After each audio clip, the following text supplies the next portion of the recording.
Welcome back to Zero to Fightstick, the tutorial series that shows you how to build a fight stick from the ground up. And we're going to talk about installing artwork, because I know that's a cool thing for everybody. You want your own personal touch on that. I have my own gaudy as hell artwork to put on here today.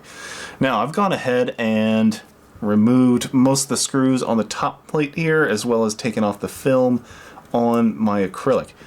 Just a note, no matter what fight stick you use, you want some acrylic layer, some clear plastic, whatever, to protect that artwork, unless you have something really special. This way it doesn't get absorbed, whatever you've got from coming off your hands from playing, and etc, etc. So, now that we've gotten the screws loose, we're just going to apply off the acrylic, and if it's the first time you're applying off the paper for it, just pull as slowly and pull from the base. That tends to reduce the tearing, especially when you get around these button areas, and that really helps. Now, creating the artwork is a little outside the scope of this tutorial, I just want to show you pre-punching what it's going to look like. Yes, it's like I was 3 years old and threw everything I could on here. That was the point. Because look at this thing, it has all the buttons. Anyhow, I'll go ahead and apply this open. It's almost like an unbox video as well as a how-to video, huh? So the nice thing is our screw holes are already punched out, but our buttons holes are not. So I went through Focus Attack, and they pre-cut these according to the button size you specify. And if you notice, there's a little bit on the edge here that's not perfect, and that's fine for me because my buttons are going to cover most of this up. So I'm just going to punch these out and set those aside. If you have buttons that use artwork caps and you want to integrate your artwork, if you looked around our fight sticks, this happens a lot.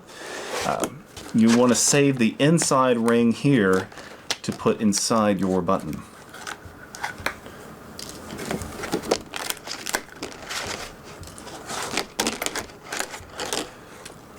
I'm just setting these off to the side because I don't plan on using them myself.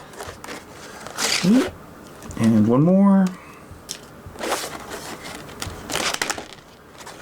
Okay, so all you have to do is just line up the screw holes, and then we're going to put our acrylic back on as soon as I can find it.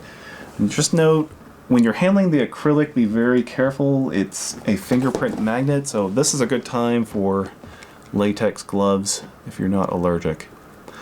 Now, there's one other thing I wanted to do here before we screw this in. And what I wanted to do was install these fancy little washers. Totally unnecessary, totally cosmetic. But all these are countersunk washers. I saw someone do them and I was like, yeah, I have to copy that too. These are M5 sized, I believe. Oh, you know what? I missed a hole. Everyone out in YouTube land is looking at this for the last 20 minutes and saying, no! And there we go. So unfortunately I have to do that because that force looks so cool. Alright.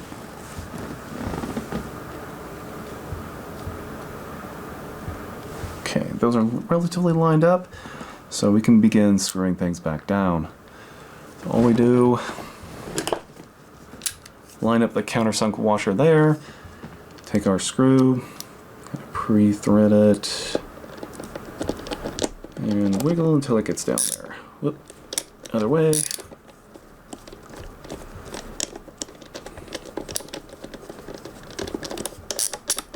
So you got that little accent there. From here, all I need to do is just finish the remaining holes, and we've installed our artwork, and we're ready to, after that, to put in our buttons and etc. Also our lever, of course.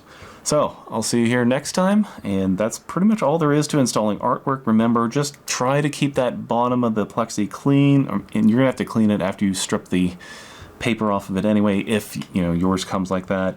Otherwise, you're going to see smudges underneath that you can't get to without removing every button and maybe your lever, and it's just not a good time for anyone.